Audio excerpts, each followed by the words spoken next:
ত্রয়োদশ জাতীয় সংসদ নির্বাচনের ভোট গ্রহণ শেষ হয়েছে। তারপর থেকেই ফলাফল গণনা শুরু হয়ে গেছে। কেন্দ্রে কেন্দ্রে ফলাফলের পর রিটার্নিং কর্মকর্তার কার্যালয়ে আমরা এখন আছি, যেখান থেকে 6টি আসনের খুলনার 6টি আসনের ফলাফল ঘোষণা করা হচ্ছে এবং 6টি আসনের এখনও পর্যন্ত যে প্রাপ্ত ফলাফল, সেই প্রাপ্ত ফলাফল দেখতে উদ্গ্রীব সাধারণ মানুষ এবং সমর্থকরা, বিভিন্ন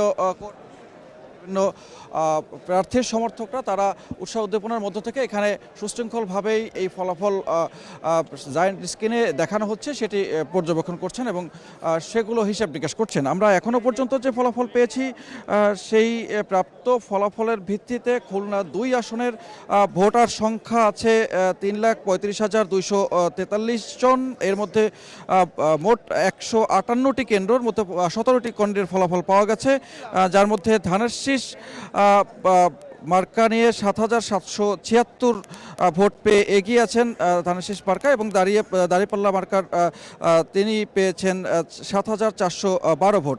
এখানে হা ভোট 4,099 এবং না ভোট 2,004। এবং খুলনা 4 আসনের মোট 145টি আসনের আসনের মধ্যে মোট 3টি ফলাফল পাওয়া গেছে। হাতপাখা 303, ফুটবল 19, ধানের শীষ এখানেও এগিয়ে আছে 3,076 ভোট পেয়ে। দেয়ালঘুড়ি আছে 1,914 ভোট। এখানেও হা ভোট এগিয়ে আছে এবং হা ভোট 924টি এবং না ভোট এখনও পর্যন্ত 239। খুলনা 6 আসনের মোট 156 আসনের মধ্যে 5টি কেন্দ্রের ফলাফল পাওয়া গেছে। সেখান থেকে ধানের শীষ পেয়েছে 3,670 ভোট এবং দাঁড়িপাল্লা 4,414।